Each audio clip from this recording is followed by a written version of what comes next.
ഈശോ മിശിഹായ്ക്ക് സ്തുതിയായിരിക്കട്ടെ. തപസ് കാലത്തിലെ 5-ാമത്തെ ഞായറാഴ്ചയിലേക്ക് നമ്മൾ പ്രവേശിക്കുകയാണ്. പണ്ട് മുതലേ അമ്മച്ചി പറയുമായിരുന്നു, ഈസ്റ്ററിന് മുമ്പത്തെ ഞായറാഴ്ച ഓശാന ഞായറാഴ്ച, ഓശാനയ്ക്ക് മുമ്പ് ലാസർ ഞായറാഴ്ച, ലാസറിനെ ഉയർപ്പിക്കുന്ന ഞായറാഴ്ചയാണെന്ന്. ഇന്ന് നമ്മൾ വചനത്തിൽ ധ്യാനിക്കുന്നത് പല കാര്യങ്ങളാണ്. ഒന്നാമത്തേത് എസെക്കിയേൽ പ്രവാചകൻ്റെ പുസ്തകത്തിലെ 1-ാമത്തെ വായനയിൽ നമ്മൾ കൃത്യമായിട്ടും കാണുന്നുണ്ട്, അസ്ഥിയുടെ താഴ്വരയിൽ കർത്താവ് തൻ്റെ ജീവൻ്റെ ആത്മാവിനെ നൽകുന്നത്. അപ്പോൾ മരണത്തിൽ നിന്നും ജീവനിലേക്ക് ഉയർപ്പിക്കുന്ന ആത്മാവിനെക്കുറിച്ചാണ് 1-ാമത്തെ വായനയിൽ നമ്മൾ കാണുന്നത്. 2-ാമത്തെ വായനയിൽ പൗലോസ് അപ്പോസ്തലൻ റോമാക്കാർക്ക് എഴുതിയ ലേഖനത്തിൽ കൃത്യമായിട്ടും പറഞ്ഞു വെക്കുന്നുണ്ട്, നിങ്ങളിൽ എല്ലാവരിലും ആത്മാവുണ്ട്. എന്താത്മാവാണ്? പുനരുത്ഥാനത്തിൻ്റെ, ജീവനിൽ നിന്നും പിന്നെയും പുറത്തേക്ക് വരുന്നതിൻ്റെ ഒരു ആത്മാവ് നിങ്ങളുടെ എല്ലാവരുടെയും ഉള്ളിലുണ്ടെന്നുള്ള കാര്യം പൗലോസ് അപ്പോസ്തലൻ പറയുന്നുണ്ട്. 3-ാമത്തേത് ഇന്നത്തെ സുവിശേഷം നമ്മൾ കാണുന്നത്, കർത്താവ് യോഹന്നാൻ എഴുതിയ സുവിശേഷം 11-ാം അധ്യായം 1 മുതൽ 45 വരെയുള്ള വാക്യങ്ങളിൽ കർത്താവ് എങ്ങനെയാണ് ലാസറിനെ ഉയർപ്പിക്കുന്നത് എന്നതിനെക്കുറിച്ചാണ്. നമുക്ക് സംഭവം എന്താണെന്ന് ക്ലിയറായിട്ടും നമുക്കറിയാം, വചനത്തിൽ നിന്ന് വായിക്കുന്നതാണ്. എനിക്ക് തോന്നുന്നു ഇന്നത്തെ സുവിശേഷത്തിൽ ഈ 3 കാര്യങ്ങൾ എനിക്ക് ഒന്ന് ഹൈലൈറ്റ് ചെയ്യാൻ വേണ്ടി ഞാൻ ആഗ്രഹിക്കുകയാണ്. ഏറ്റവും ആദ്യത്തേത് വളരെ മനോഹരമായിട്ടുള്ള ഒരു വാക്യമാണ്, യേശു കരഞ്ഞു എന്ന് പറയുന്നത്. ബൈബിളിലെ ഏറ്റവും ചെറിയ വാക്യമായിട്ടാണ് നമ്മൾ വിശ്വസിക്കുന്നത്.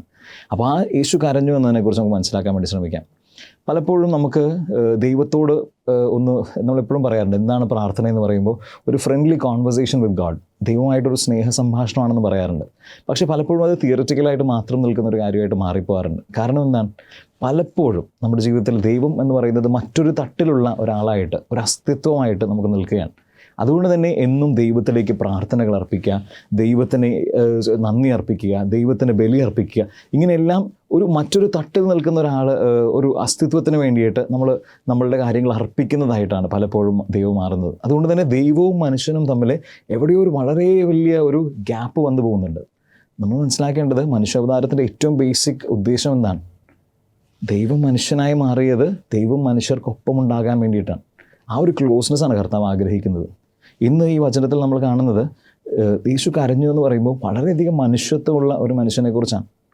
കർത്താവ് കൃത്യമായിട്ടും നമ്മളുടെ പൾസ് മനസ്സിലാക്കുന്ന ഒരാളാണ്. ഒരു സാധാരണ മനുഷ്യൻ, എനിക്ക് സങ്കടം വരുമ്പോൾ, എൻ്റെ ഏറ്റവും അടുത്ത ബന്ധുമിത്രാദികളുള്ള ഒരാൾ മരിക്കുമ്പോൾ എനിക്ക് ദുഃഖം വരുന്നുണ്ടെങ്കിൽ, ഞാൻ അറിയാതെ ഞാൻ കരയുന്നുണ്ടെങ്കിൽ, അതുപോലെ തന്നെ കരഞ്ഞൊരു ക്രിസ്തുവിനെ നമുക്കിന്ന് കാണാൻ സാധിക്കും. അപ്പോൾ അതുകൊണ്ട് തന്നെ എനിക്ക് തോന്നുന്നു, നമ്മൾ ഇന്ന് ഈ ഒരു ഞായറാഴ്ചയിൽ നിന്ന് ധ്യാനിക്കുമ്പോൾ ഏറ്റവും ആദ്യമായിട്ട് വിചാരിക്കേണ്ടത്, ദൈവം എനിക്ക് അകലെയുള്ള ഒരാളല്ല, മറിച്ച് ദൈവം എന്നും എന്നോട് ചേർന്ന് നിൽക്കുന്ന ഒരാളാണ് എന്നുള്ളൊരു ഓർമ്മപ്പെടുത്തൽ നമ്മുടെ ജീവിതത്തിൽ ഉണ്ടാവണം. കർത്താവിനെ സ്നേഹിക്കാൻ വേണ്ടി ശ്രമിക്കാം. കർത്താവിനെ നോക്കി വിശേഷങ്ങൾ പറയാൻ, കൊച്ചു വർത്താനം പറയാൻ നമ്മളെക്കൊണ്ട് സാധിക്കണം. 2-ാമത്തേത്, കർത്താവിനോട് എന്നും ചേർന്ന് നിൽക്കുന്നവരാണ് ലാസറും മർത്തയും മറിയും. എന്നും ബെത്തനിയിലെ ഈ കുടുംബം എന്ന് പറയുന്നത് കർത്താവിനോട് എന്നും അടുത്തിരിക്കുന്ന ഒരാൾക്കാരാണ്. അതുകൊണ്ട് തന്നെ അവരുടെ ജീവിതത്തിൽ ഒരു ബുദ്ധിമുട്ട് വരുമ്പോൾ കർത്താവ് കൃത്യമായിട്ടും പറയുന്നത്, എല്ലാ കാര്യങ്ങളും ഉപേക്ഷിച്ചുകൊണ്ട് കർത്താവ് അവരുടെ അടുത്തേക്ക് വരികയാണ്. ഈ മർത്ത വളരെയധികം സങ്കടത്തിലാണ്, തൻ്റെ സഹോദരൻ മരിച്ചു. പക്ഷെ എന്നാലും ക്രിസ്തുവിനെ കാണുമ്പോൾ ക്രിസ്തുവിനോട് പല കാര്യങ്ങൾ പറയുന്നുണ്ട്. ആ മർത്തിയോട് കർത്താവ് പറയുന്ന ഏറ്റവും ശക്തമായിട്ടുള്ളൊരു കാര്യം, ഞാനാണ് പുനരുത്ഥാനവും ജീവനെന്നാണ്. ഇന്ന് ഈ വചനത്തിലൂടെ ധ്യാനിക്കുമ്പോൾ 2-ാമത്തെ വളരെ പ്രധാനമായിട്ട് നമ്മൾ ധ്യാനിക്കേണ്ട ഒരു കാര്യം, കർത്താവിനോട് ചേർന്ന് നിൽക്കുന്നവരെ ഒരിക്കലും കർത്താവ് കൈവിടില്ല. പലപ്പോഴും ചില സമയത്തൊക്കെ ജീവിതത്തിൽ ബുദ്ധിമുട്ടുകളും പ്രയാസങ്ങളൊക്കെ വന്നു പോകുമ്പോൾ ആരും മനസ്സിലാക്കാനില്ല എന്നൊക്കെ നമുക്ക് തോന്നുന്ന നിമിഷങ്ങളെ നമ്മൾ മനസ്സിലാക്കേണ്ടത്, കർത്താവ് എന്നും തൊട്ടടുത്ത് നിൽപ്പുണ്ട്. നമ്മുടെ കാര്യങ്ങൾ മനസ്സിലാക്കണം, എൻ്റെ ഹാർട്ട് ബീറ്റ് മനസ്സിലാക്കുന്ന, എൻ്റെ സ്പന്ദനം എന്താണെന്ന് കൃത്യമായിട്ട് മനസ്സിലാക്കുന്ന, എൻ്റെ പൾസ് കൃത്യമായിട്ടും കിട്ടുന്ന ഒരു കർത്താവ് ഏറ്റവും ക്ലോസ് ആയിട്ടുണ്ടെന്ന് വിചാരിക്കുക. ആ ഒരു കാര്യം നമ്മൾ മറന്നു പോകരുത്. നമ്മൾ ഈ കുറച്ച് നാൾക്ക് മുമ്പ് ഒരു കാർട്ടൂൺ നിങ്ങൾ കണ്ടിട്ടുണ്ടാവും. ജീവിതത്തിൽ ചെറിയ ചെറിയ ബുദ്ധിമുട്ട് വരുന്ന, അല്ലെങ്കിൽ കല്ലേറുകൾ കൊള്ളുന്ന ഒരു കാർട്ടൂൺ ക്യാരക്ടറിനെ കുറിച്ച് കാണുന്നുണ്ട്. പക്ഷേ കുറച്ചും കൂടി ഇങ്ങോട്ട് മുന്നോട്ട് പോകുമ്പോൾ ആ കാർട്ടൂൺ ക്യാരക്ടറിൻ്റെ പിന്നാലെ കർത്താവ് കൈ വിരിച്ചു പിടിക്കുന്നുണ്ട്. എന്താണ്? കുറേയധികം കല്ലുകൾ വരുന്നുണ്ട്, അമ്പയറുകൾ വരുന്നുണ്ട്. ഇതെല്ലാത്തിനെയും ഈ ആളിൽ കൊള്ളാതിരിക്കാൻ വേണ്ടിയിട്ട് സംരക്ഷിക്കുന്ന ഒരു ക്രിസ്തുവിൻ്റെ. അതുകൊണ്ട് തന്നെ ഇന്ന് ഈ വചനത്തെക്കുറിച്ച് ധ്യാനിക്കുമ്പോൾ 2-ാമതായിട്ട് നമ്മൾ മനസ്സിലാക്കേണ്ടത്, കർത്താവിനോട് ചേർന്ന് നിൽക്കുന്നവർ, അവരൊരിക്കലും കർത്താവ് കൈവിടില്ല. അതുകൊണ്ട് തന്നെ നിങ്ങൾ പ്രാർത്ഥിക്കുന്നുണ്ടോ? നിങ്ങളുടെ പ്രാർത്ഥന വെറുതെ പോകുന്നില്ല.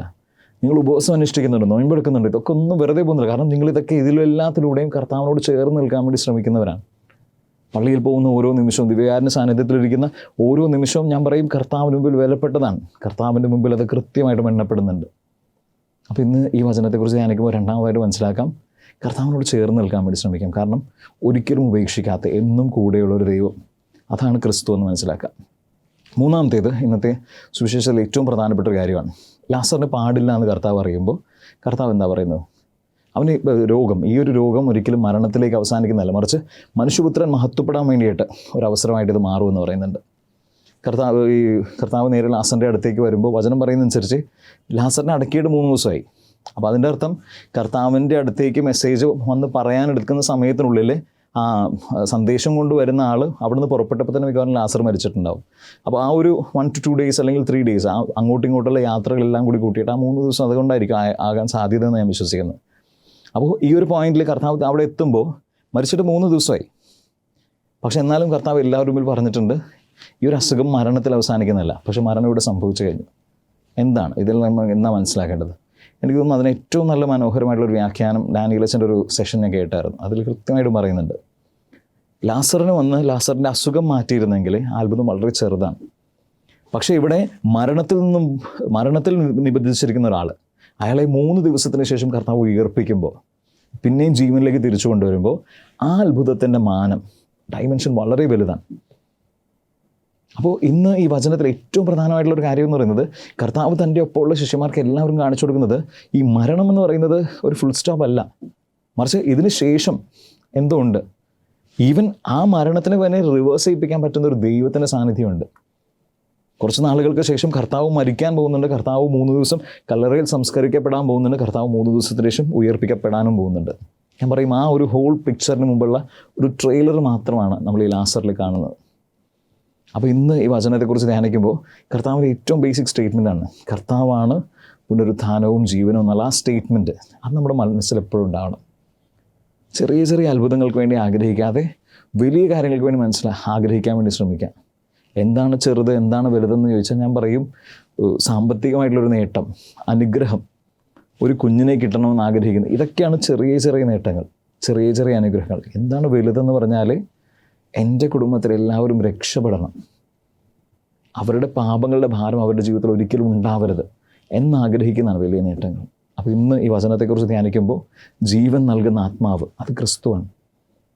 എൻ്റെ ഏറ്റവും വലിയ താഴ്ചയിൽ നിന്ന് ഉയർപ്പിക്കുന്നത് അത് ക്രിസ്തുവാണ്. ആ ആത്മാവിനെ എന്നും ചേർത്ത് നിൽക്കാൻ വേണ്ടി ശ്രമിക്കാം. ഇന്ന് ഈ ബലിയിലായിരിക്കുന്ന സമയത്ത് ആത്മാർത്ഥതയോടെ നമുക്ക് പ്രാർത്ഥിക്കാം. ലാസറിനെ ഉയർപ്പിച്ചപ്പോൾ ആ ഒരു സംഭവത്തിലൂടെ കർത്താവ് കാണിച്ചെന്ന 3 കാര്യങ്ങളുണ്ട്.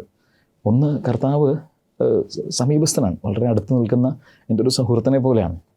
രണ്ടാമത്തേത്, ഞാൻ ചേർന്ന് നിൽക്കുന്ന കർത്താവിനെ ഒരിക്കലും ഉപേക്ഷിക്കില്ല, ഒരിക്കലും തള്ളിക്കളയാത്തൊരു ദൈവമാണ്.